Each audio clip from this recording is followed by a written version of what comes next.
The air felt colder than usual that Christmas afternoon, but it wasn't the weather that stole my breath. It was the look in my son's eyes when he opened the door. I had traveled hours, carrying carefully wrapped presents for my grandchildren, wearing the green dress I bought just for the occasion. But when Mark saw me, his smile didn't come.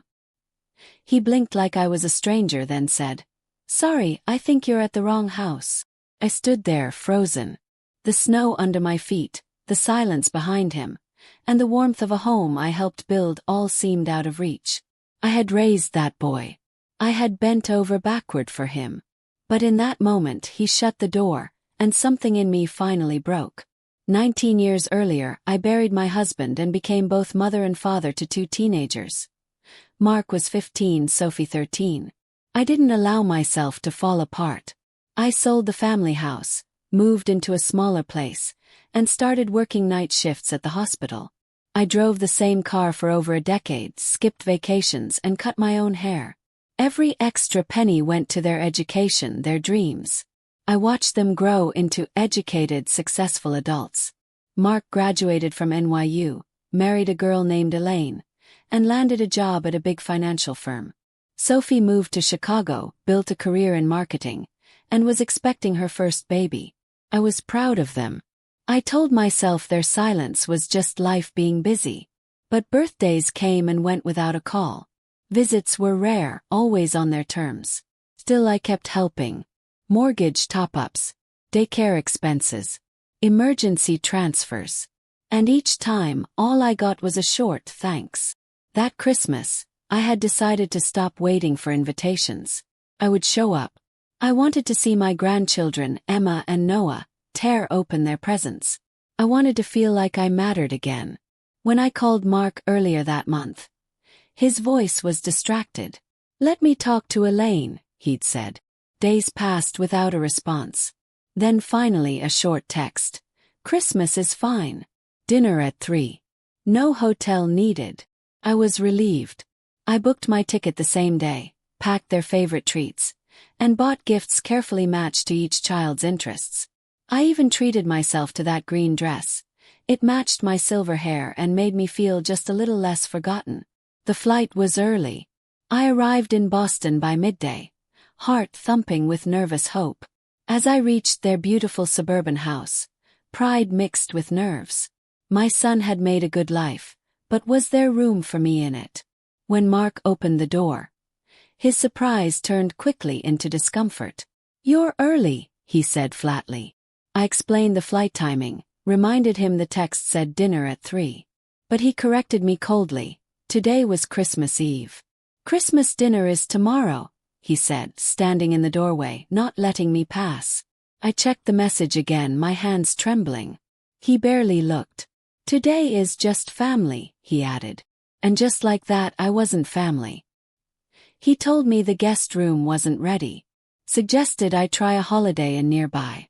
Then came the voice of a child, my granddaughter, asking, "Daddy, who's at the door?" He turned back and called, "Nobody, sweetheart.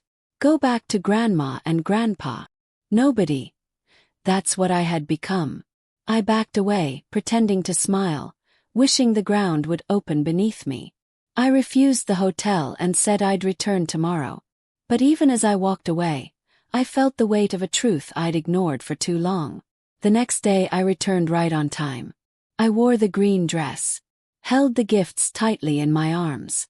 But when Mark opened the door again, he said it with a straight face. "Sorry, I think you're at the wrong house." Behind him I saw the table set, a Christmas tree glowing, my grandchildren laughing. My heart pounded. "Mark, it's me. It's Mom." He didn't blink. "There's no Mark here," he said, and closed the door. My phone rang just as I reached the end of their driveway. Mark's name. I answered with shaking hands. His voice was calm now, casual. "Sorry about that. Elaine's parents don't know about our arrangement." I didn't speak. He continued, "We just want to keep things peaceful." Then, softer, almost whispering, he added something I wasn't meant to hear. "She thinks that money she sends buys her a seat at the table." The phone slipped from my hand. I stared at it lying in the snow, the words echoing louder than the silence ever could. And that was the moment I stopped being their safety net and started becoming myself again. I didn't go back to the hotel Mark had suggested. Instead, I walked for blocks through the snow, my suitcase dragging behind me like a weight I had carried far too long. When I finally found a bench at a bus stop, I sat and stared at nothing for a long while. That night, I checked into a Holiday Inn near the airport, still wearing my green dress. I didn't cry. I didn't rage. I simply lay on the bed, staring at the ceiling, replaying every sacrifice I had made since the day my husband died. That night, for the first time in years, I opened my banking app, scrolled to the automatic transfers, and one by one canceled them. I didn't shake. I didn't hesitate. It was like cutting invisible chains from my wrists. The next morning I woke up rested, not broken. There were no tears. No second guessing. Only the unfamiliar weightlessness of someone who had finally stopped carrying what wasn't hers to hold. By noon my phone had exploded with notifications. 25 missed calls. Dozens of messages.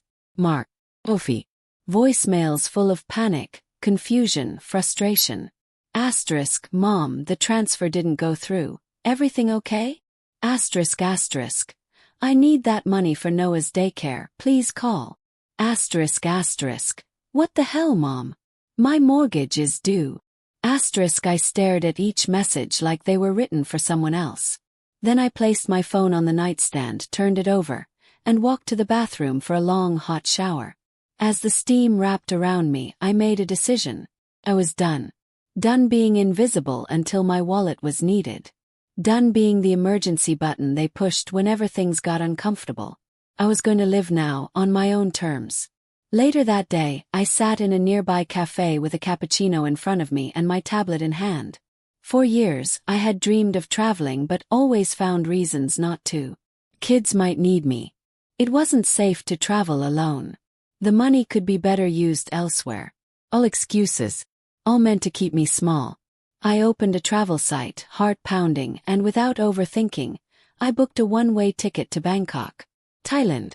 A place that always fascinated me but felt too far, too bold. Not anymore. Now it felt just right. While I sipped my coffee, Sophie's name lit up my phone. I answered, expecting concern, maybe even regret. Instead, her voice was sharp. What's going on with the transfers? Mark said his didn't go through either. No hello. No worry. Just straight to the money. I told her simply. I've decided to discontinue the monthly transfers. There was a pause, then a scoff. You've what? You can't do that. I'm counting on that money for the baby's nursery. I took another sip and replied calmly. Then it's time to adjust your budget. Just like I did when your father died. She tried everything, anger, guilt, sarcasm. After all we've been through as a family, she snapped. This is how you thank us. I reminded her I had sent them both over $1,000 a month for years. That I had already given everything. We are independent, she said. We're just tight right now. Then make difficult choices, I said. Downsize. Take on more work. Clip coupons. Like I did. That's when her voice shifted. Softer. Manipulative. Please, Mom. I know Mark was a jerk at Christmas, but don't punish me for his mistake. Need you. The baby needs you. I could almost hear the crocodile tears forming. Just moments ago, I was accused of having a midlife crisis. Now I was vital again. I smiled faintly. I'm not punishing anyone. I'm choosing myself. I've already booked my flight to Thailand. I'm going to travel. Volunteer. Live. You're selfish, she hissed. Dad would be ashamed of you. Then she hung up. Waited. I waited for the pain. The guilt. That burning need to apologize. Fix things. But it didn't come. For the first time in decades I felt peace. I didn't need to prove anything. I didn't owe anyone anything. I called my landlord and gave notice. I called Diane and asked her to pack up my apartment. I resigned from the hospital where I had worked for 32 years with a quiet, polite call. By evening my phone had stopped buzzing. Silence. Not because they understood but because they were regrouping. That night, I ordered room service, watched the city lights outside, and began planning my journey. Not just the travel itinerary, but the beginning of a life that belonged only to me. Bangkok welcomed me with a rush of humid air and unfamiliar sounds. Honking tuk-tuks, chatter in a language I didn't understand, and the buzz of street vendors calling out to tourists. After 22 hours of travel, I should have been exhausted, but I wasn't. My body was running on something stronger than adrenaline. Freedom. The taxi ride from the airport to the small boutique hotel in Sukhumvit felt surreal. The driver pointed out shrines and markets along the way. His broken English cheerful and kind. I nodded, smiling, eyes wide, heart awake. This was no vacation. This was rebirth. The hotel was modest but beautiful. A 6-story building tucked between taller towers, with ivy creeping along its white walls and a small courtyard filled with tropical plants. My room had a narrow balcony and a soft bed. I stood there for a while, looking out at the city I had only seen in magazines. Then I unpacked. My bag was light, just enough clothes for different climates, sensible shoes, my medications, and a tablet loaded with books I had promised myself I'd read someday. That night I took my first walk through the city. I didn't carry a map or set a destination. I wandered through neon-lit alleyways, paused at a street vendor selling steaming bowls of noodle soup, and listened to the rhythm of a place completely separate from the life I had known. The weight that had lived on my shoulders for so long didn't follow me here. I ate pad thai under a string of lanterns. I bought a simple silver ring from a smiling vendor. And I returned to my room that evening not as a mother, not as a provider, not as a forgotten name on a family calendar, but as a woman simply existing. Over the next few days, I let myself breathe for the first time in years. I visited temples where monks in saffron robes moved in silence. I learned how to make green curry from scratch in a cooking class taught by a woman who called everyone sister. I drank cold beer on my balcony while journaling about the taste of mangoes, the glow of sunset over a river, the way strangers smiled at me just because I was there. I didn't write about Mark, or Sophie, or the baby I hadn't met. Those belonged to the life I had left behind. 10 days into my stay, I returned from a boat ride along the Chao Phraya River to find an email waiting in my inbox. The subject line read, "We need to talk." It was from Sophie. I stared at it for a long moment before opening it. "Mom, it's been nearly 2 weeks since you've gone on this. Whatever this is," it began. "Mark told me about your conversation at the hotel. I think you're being incredibly selfish and short-sighted, but that's apparently nothing new." She continued, writing about her blood pressure, about her doctor being concerned, about how the stress of my disappearing act was putting her pregnancy at risk. They were facing missed mortgage payments. Daniel's commission had been lower than expected. And then came the dagger. Asterisk, if something happens to this baby because of the stress you've caused, I will never forgive you. Never. Asterisk. She closed by demanding that I reconsider my selfish decision and return home. Asterisk, if you have any love left for this family.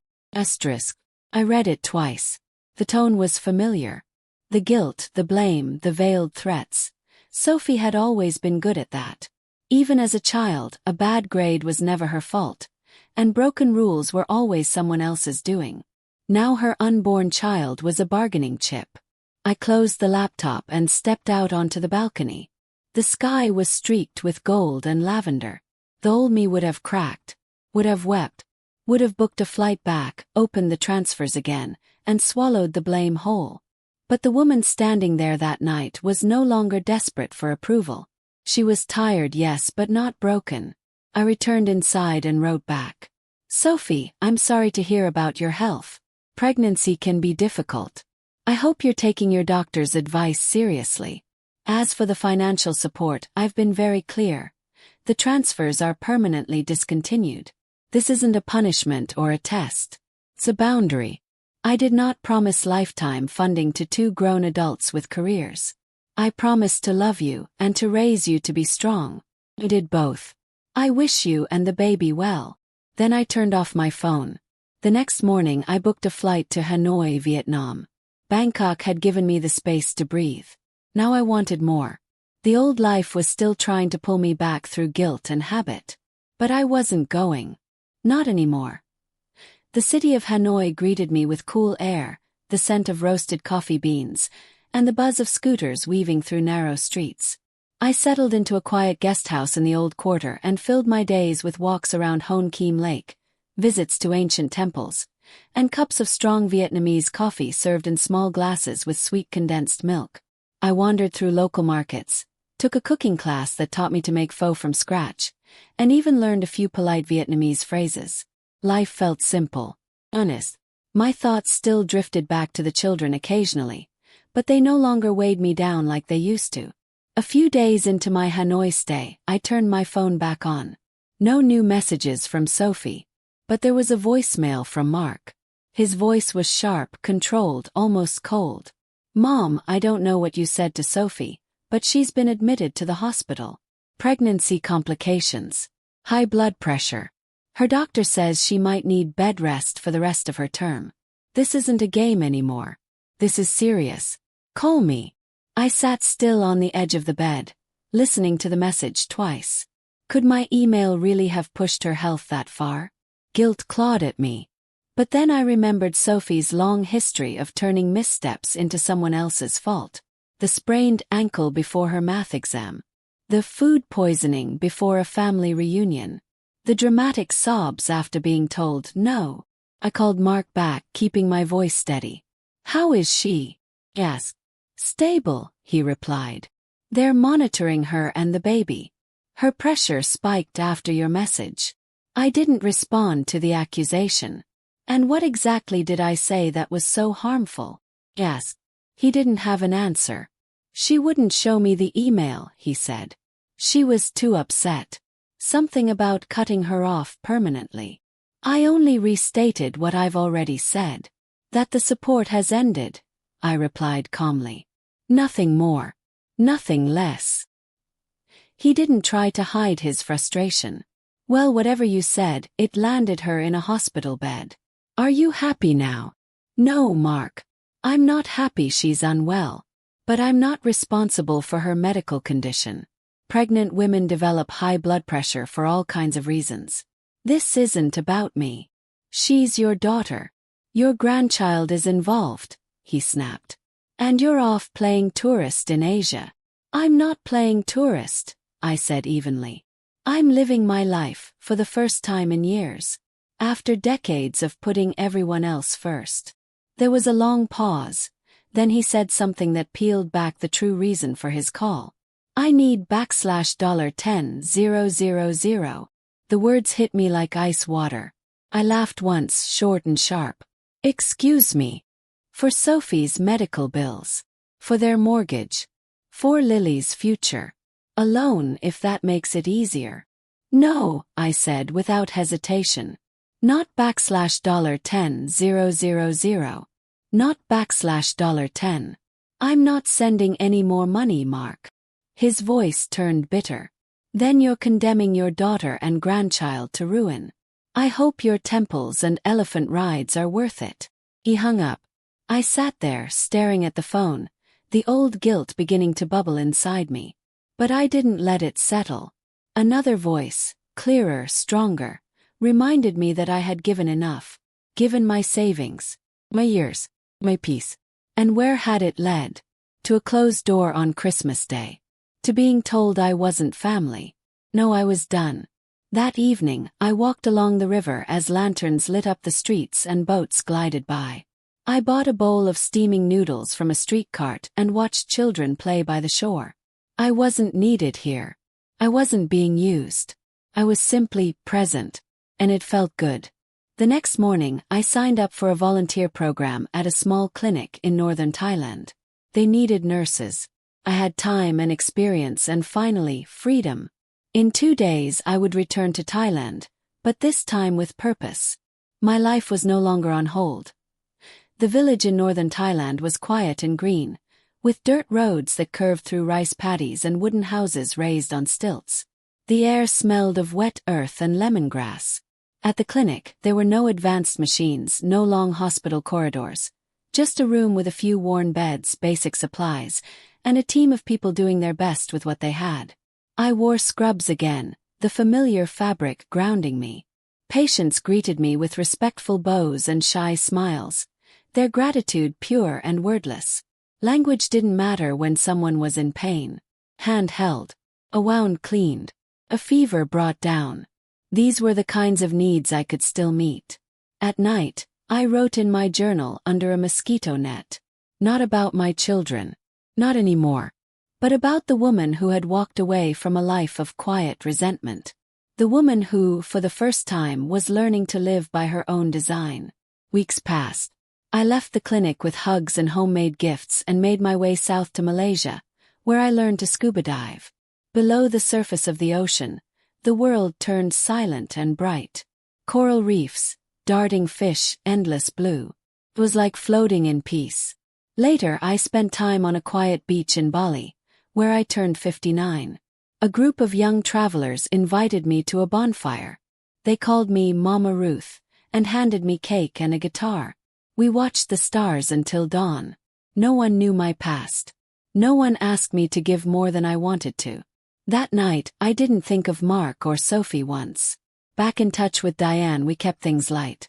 She updated me once a week, always respectful of my space. One week, her email mentioned the birth of my granddaughter, Lily. March, healthy delivery, no complications. There were no photos, no calls. Just a brief update from a sister who understood both sides too well. I closed the message and sat still. Lily. My third grandchild. A name I had not chosen, a baby I had not held, a moment I had not been invited to. It didn't hurt. Not the way it would have before. But it lingered like the echo of a door that had shut quietly, firmly, and without warning. Then in June, while wandering through a night market in Chiang Mai, I received an email. The sender's name made me pause. Daniel. Sophie's husband. Ruth, it read. Asterisk, I'm writing without Sophie's knowledge. She would be furious if she knew.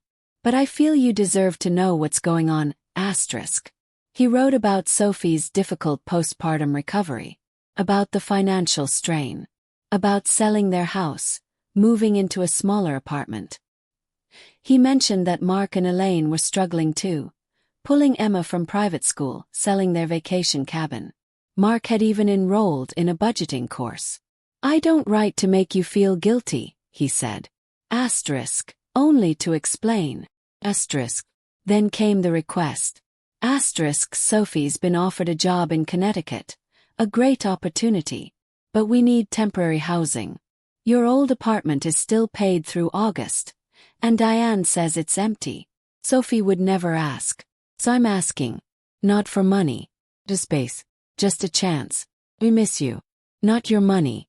You. Asterisk. I sat down on a plastic stool beside a stall selling grilled squid. I read the email twice. It was the first honest, non-manipulative message I'd received in years. I could picture it clearly. Daniel typing quietly while Sophie slept nearby, unsure whether what he was doing was betrayal or repair. I imagined their stress, their pride, their fear. And I imagined Lily, the child I hadn't met, laughing in a room full of tension. For a moment, I allowed myself to wonder. Should I go back? Let them use the apartment. Show up. Start over. But then I remembered that snowy doorstep. Mark's eyes. Sophie's voice. The years of silence broken only by need. That night I didn't reply. I closed the email and walked back through the market, letting the crowd absorb my thoughts. I bought a scarf, a tiny silver elephant charm, and a grilled banana. And I slept deeply. The next morning, I sat on the balcony of my guest house with jasmine tea and wrote back. Daniel. Asterisk, thank you for your honesty. I'm sorry to hear what Sophie's been through. I'm glad Lily is healthy. Regarding the apartment, it's paid through August. You and Sophie are welcome to use it until then. Diane can give you access. But this is temporary. This isn't the start of financial support again. I'm not coming home. I'm not returning to that life. I hope someday to meet Lily. But not under these circumstances. If we rebuild something, it will be new, with boundaries, with respect, not convenience. I wish you, Sophie, and Lily well. Ruth, asterisk. Then I packed for Japan. The next chapter of my journey was already calling. 3 days later, I landed in Tokyo, my feet touching down in a city alive with motion, trains sliding into stations with quiet precision, neon signs pulsing above narrow alleys, cherry blossoms just beginning to fall from the trees like pink snow. My hotel room was small but efficient, with a window overlooking the glittering skyline. I didn't have an itinerary. I never did. I let the city carry me, through quiet shrines hidden between glass buildings, to sushi counters where I sat elbow to elbow with strangers, to parks where children chased pigeons under the watch of stone-faced grandparents. One evening, as I sipped hot tea by the window, I called Diane. Her voice came warm and familiar across the miles. "They're really struggling, aren't they?" I asked after we exchanged small talk. She sighed softly. "Yes, but they're adjusting. Sophie's job offer is real. Good pay, better hours. Mark's even taking a financial planning course, if you can believe it." Chuckled. "Better late than never, I suppose." "Are you having second thoughts?" she asked gently. "Not about the money," I said after a pause. "But sometimes I wonder if I've gone too far. If I've cut them off completely. I look at the photo of Lily, and I think, am I punishing an innocent child for her parents' mistakes?" "You're not punishing anyone, Ruth," Diane replied, her voice firm. "You're living your life. That's not the same thing. Sometimes it feels like a fine line. The difference is intent," she said. "You didn't leave to hurt them. You left to save yourself." I looked out at the lights of Tokyo and nodded, even though she couldn't see me. "I let them use the apartment." "I know," she said. "Daniel called to say thank you. He was grateful. Sophie, of course, hasn't said a word." "She wouldn't," I replied. "Pride runs deep in our family." "Wonder where she gets that from," Diane teased. We both laughed, but I felt the weight of it afterward. The truth behind the humor. After we hung up, I sat for a long while, thinking about everything that had happened. About Christmas. About what I had given. About the silence that came after the money stopped. By most standards, I wasn't the good mother anymore. I hadn't rushed back. I hadn't forgiven without conditions.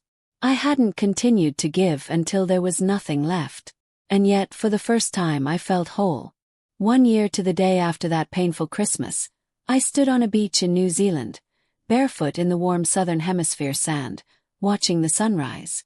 The sky burned orange and gold across the waves. I closed my eyes and breathed in the scent of salt, letting it fill the spaces where guilt used to live. My phone buzzed. The number was international. One I didn't recognize. I opened the message. "It's Sophie.